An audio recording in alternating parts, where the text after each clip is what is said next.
I, a teen male, have a different dad than my half-siblings, a young teen male, a tween female, and a tween female.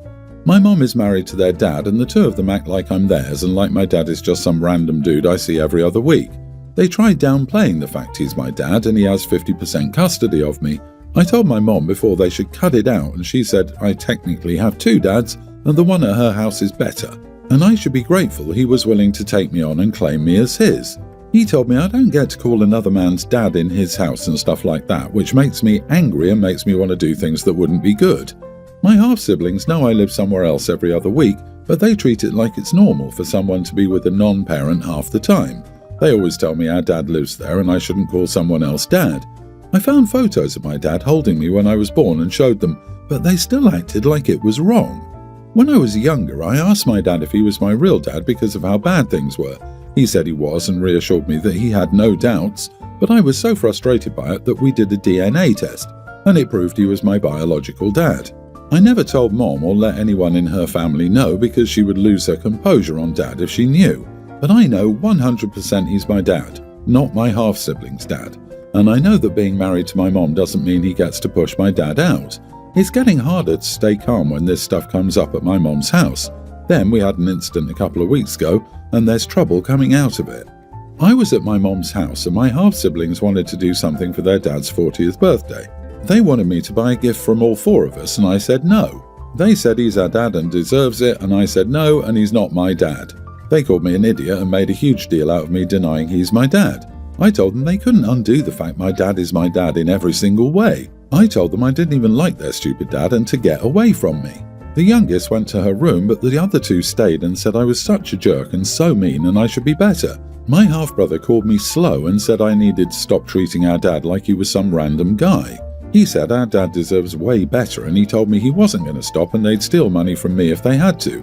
My half-sister said they were too young to work or have their own money and he deserved something. I said he'd get nothing and that was too bad, so sad.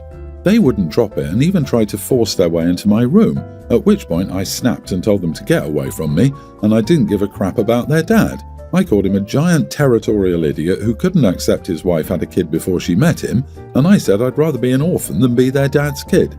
Then I left the house and went home to my dad. He was shocked, but he helped me calm down. I refused to go back to Mom's after that. She called the police and they asked me if I'd come home, but I said I wasn't willing. So now my mom has filed in courts and wants Dad to lose custody for not making me go back. I'm also getting so much criticism for leaving and for fighting with my half-siblings, and when she found out why, she told me to find my gratitude for my real dad, and she means her husband. Am I the idiot for leaving my mom's house and going to my dad's? Not the idiot. Your mom and her family have been practicing what is known as parental alienation, trying to make you see your dad as a lesser person than your stepdad. That is absolutely wrong, and if you tell the court exactly what's been going on, you will not have to return. Yeah, the fact that OP's mom has her husband and the half-siblings ganging up on OP won't sit well with the judge. And OP? Start writing down everything you remember happening, ever, with this. Dates, or at least general ideas of when, what they said or did, who was there, all of that. Ask for a guardian ad litem, tell them this stuff. Tell the judge. Ask to live with your dad and have your mom's family get counselling to educate them. Hun, your mom and bio-dad had a DNA test done through the court as part of any divorce and/or custody and child support proceedings about you. She knows your bio-dad gave you half of your DNA. She just wants to pretend her ex doesn't exist to make her new family happy no matter how you feel about it. She may very well be angry because she's unstable, but she's not actually confused about your parentage in any way. You are a teen. The court will take what you want into consideration. Hopefully you can live with your dad full time and get away from your mom and her toxic husband and her awful brat kids. I, 29 female, lost my dad in 2017 very suddenly. He did not have a will. Make sure you have a freaking will, people. My mom and her lawyer had signed the family home into my name without my knowledge because my mom owes the government $300,000 in taxes for the business she and my dad had together. She was afraid the government was going to seize the house. My parents took out a mortgage in 2012 by using the family home as collateral. My mom is now filing for bankruptcy and the mortgage is part of it. My mother is the kind of person who expects everyone to save her. As I've gotten older, I've realised the real person she is. All she cares about now is smoking herbs and cigarettes in the garage with her boyfriend, who's my cousin by the way, my father's sister's son, and drinking coffee. Here's where things get crazy complicated. My mom attempted to coerce me into taking out a $100,000 loan to pay off her mortgage and property tax arrears. She would then pay the loan off and determine how much money I owe her. At first, I was convinced to do it. I called it off after multiple arguments with my husband, 33. My mom was angry. She accused me of messing her over and ruining everything. My adopted brother then offers to buy the family home. He wanted to make monthly payments and only give me $25,000 on a $500,000 plus home. I said no, and he retracted his offer after I told him I wanted at least $100,000. The stress, agony and nonsense that my family has put me through these last 12 years was worth way more than $25,000. My family started threatening me, calling me a thief and a coward, calling my husband a greedy idiot, and telling me I should relocate my family and that I deserve nothing. I've been harassed at work and have almost had to call the police.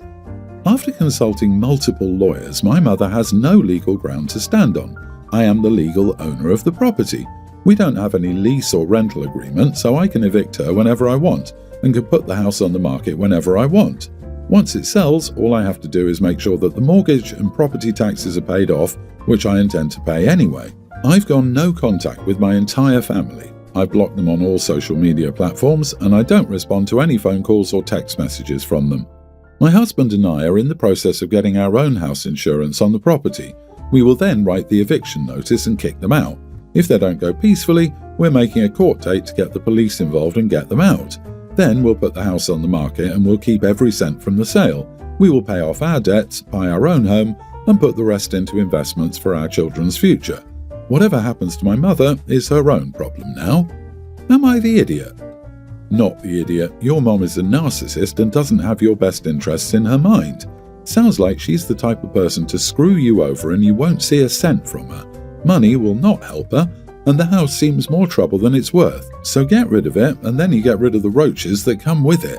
So you really don't want to share anything from the sale of the house with your brother or any family? Is it because he's adopted? Your mother doesn't sound nice, but there's so much more to the story, and generally you owe the rest some money too, considering there was no will, so everyone's the idiot here for me. I'm disagreeing with the crowd. To me, it sounds like you stole your mother's house. Yes, she would have lost it had you refused to take it on paper, but it sounds like it was a gentleman's agreement and the intention was always for you to give it back. Regardless of her poor behaviour, it was her house and she trusted you enough to sign it over to you. What you're doing is not okay. You certainly shouldn't be evicting her from her house. You are the idiot, OP. It looks like you haven't paid a penny towards the purchase of this house and are just deciding to keep it all for the inconvenience. Detangle yourself from this legally and pay whatever is owed, or reimburse yourself the cost first, but give your mother back her money. I, 33 female, have been in a 10-year relationship with my boyfriend Carl, 33. After the first year of our relationship, I made it very clear that I intended to be a wife someday. By the time I was 28, I'd started to remind him of my goals and expectations, and Carl told me that while he knew he wanted to marry me, he wasn't ready yet and didn't like how I was pressuring him and called me controlling. Eventually we broke up, but 6 months later we got back together and even moved in. Looking back on it now, I realised that that wasn't the best decision, but I was so emotionally attached to this man and felt so invested that I was willing to go back to him. Carl and I have been living together for 4 years, and while I stopped being happy after the first 6 months, living with him wasn't a bad experience. Plus, I always thought that our getting married was just around the corner because he said he was ready to commit to me, but he wanted to wait for the right time because I deserved a perfect proposal and a more stable husband. I've been going to therapy for the past 2 years and recently had an epiphany. Since childhood, I've always wanted a wedding but never really thought about being a married woman 24/7 and what that would mean. Given my country's shift in politics and new laws that politicians are trying to pass, I realise that not only am I fine with never getting married, but I'm starting to lean more into no longer possessing the desire to do it. Since then, it feels like I've been set free and started focusing on myself. One of the major things that I've done is to tell Carl that I'll no longer assist with babysitting his nephews and niece, and instead focus more of my time on getting certified in something to increase my earning potential and just relax. Carl seemed nonchalant about it at first, but then said we needed to have a sit down when I sent Carl's mom and his brother a text that they had 3 weeks before I stopped helping them out completely. Carl said that while he understands my desire for more personal time, being there and sacrificing for family is important. I told him that he could switch around his own work schedule and help with the kids since they're technically his family, and he said that the children love me and that one day they'd be my family too once we were man and wife. It was at that moment that I told him I no longer desired marriage, and while I gave my reasons, Carl still took it as me wanting to break up with him and/or thinking that he would make a terrible husband. That's not the case, but he's starting to lash out and get suspicious, and I just don't know what to do. How can I get my boyfriend to see that it's me, not him? Not the idiot, so he can unilaterally decide when you need to act like a wife and when he doesn't need to act like a husband. No, bro overplayed his hand and now he needs to deal with the consequences. But are you sure you want to be with him? It sounds like for a long time you've both needed to go your own way but are too scared of life without each other. While I'm happy OP had her epiphany, this does not seem like a great relationship. How is it that half the partnership dangles the prospect of marriage for so long as a kind of prize? Poor behaviour. Who would want to settle for a partner like that? It's not the actual marriage I'm talking about, but the attitude behind it. It seems so unhealthy. 10 years. OP is a roommate doing girlfriend duties. She's not happy in their home. Time to let go and find the right one elsewhere. OP, now you've dropped the babysitting and informed him of your feelings, you have changed the power dynamic of your relationship. And your desire for things to just continue the status quo may not be possible. Your relationship is probably over. His reaction has already shown you how insecure he is now that you've taken away his ability to dangle marriage as a way to control you. Even if you manage to save it, it's unknown if he can handle a relationship where he's no longer in control of you. All of this. I wonder what else this boyfriend made OP do in the name of family or to get her to showcase her wifey abilities. I hope she realizes this is not the man she wants to be with and leaves him. She deserves so much better. I, 36 male, share a child, tween male, with my ex, 39 female. We were only together a short time and have been apart since my son was a baby. My ex has been with her husband for 8 years. He has 2 older kids and they have 2 kids together. My ex is incredibly nosy. Throughout our time apart, she's wanted to know details about my life, such as, how's work going? Who am I dating? How old's your girlfriend? What race is she, etc. She's also judgmental and wants you to know her concerns about how you are living your life. I keep these things close to the vest, and unless I think it affects our son, I do not tell her anything about my life. For the most part, I no longer get the random judgmental texts about some details of my life she has concerns about. My ex and her family moved to my neighbourhood a couple of years ago. I believe this is in part to keep tabs on me. Since moving to the neighbourhood, during my custody time with our son particularly, my ex has made up excuses to stop by my house for various reasons. I stopped responding to her requests during my custody time and went to court to address the issue. We're only supposed to communicate through a co-parenting app. No phone calls. I recognise she might have some emergency with our son during her custody time, so I don't block her during those times. But during my custody time, I block her number from my phone. Our neighbourhood had a few break-ins over the holidays. No one was hurt, they targeted homes where families were gone. This week was my custody time with my son, so my ex's number is blocked. A few nights ago, someone tried to break into my ex's house around 2 a.m, but they stopped when a light came on. My ex called me several times, but I didn't answer. Her husband was out of town. Later that morning, I received a call from my mom. She was livid. I would let my ex be in that situation, and I needed to get rid of these silly rules around our communication.